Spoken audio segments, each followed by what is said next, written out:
శ్రీమతి లత గారి ఆధ్వర్యంలో జూన్ 15-16 తారీఖుల్లో గానగాపురం యాత్ర మధుకరి సేవ సంప్రదించండి.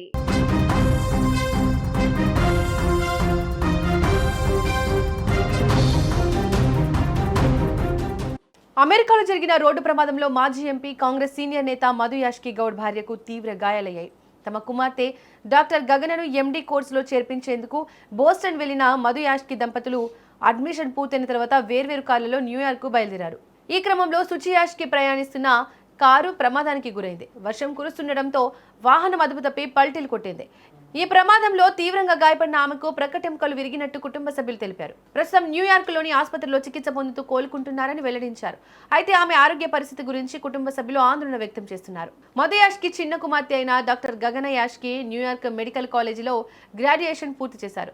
కాలేజీలో జరిగే కాన్వకేషన్ కార్యక్రమానికి హాజరయ్యేందుకు ఇటీవల మధు యాష్కి అమెరికా వెళ్లారు. ఈ క్రమంలో తన కుమార్తె బోస్టన్ మెడికల్ కాలేజీలో ఎండీ కోర్సులో చేర్పించారు. అక్కడికి వెళ్లిన తర్వాత లగేజీ ఎక్కువ ఉండడంతో భార్య సూచి యాష్కి మధు యాష్కి వేర్వేరు కాళ్లలో బయలుదేరారు.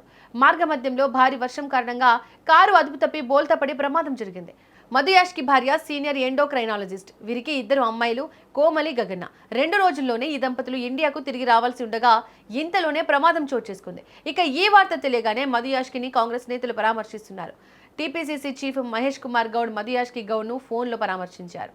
ఇక న్యాయశాస్త్రంలో ఉన్నత విద్య పూర్తి చేసి అమెరికాలో న్యాయవాదిగా ప్రాక్టీస్ చేశారు. అక్కడ స్థిరపడిన మధు యాష్కి గౌడ్ 2003లో స్వదేశానికి వచ్చి మధు యాష్కి ఫౌండేషన్ ఏర్పాటు చేసి విద్య, ఆరోగ్య రంగాల్లో సేవలు అందించారు. 2004 పార్లమెంట్ ఎన్నికలకు ముందు క్రియా రాజకీయాల్లోకి వచ్చారు.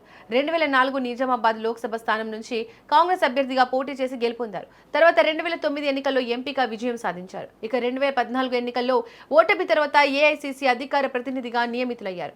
ఇక 2023 తెలంగాణ ఎన్నికల్లో ఎల్బీ నగర్ నియోజకవర్గం నుంచి పోటీ చేసి స్వల్ప తేడాతో ఓడిపోయారు.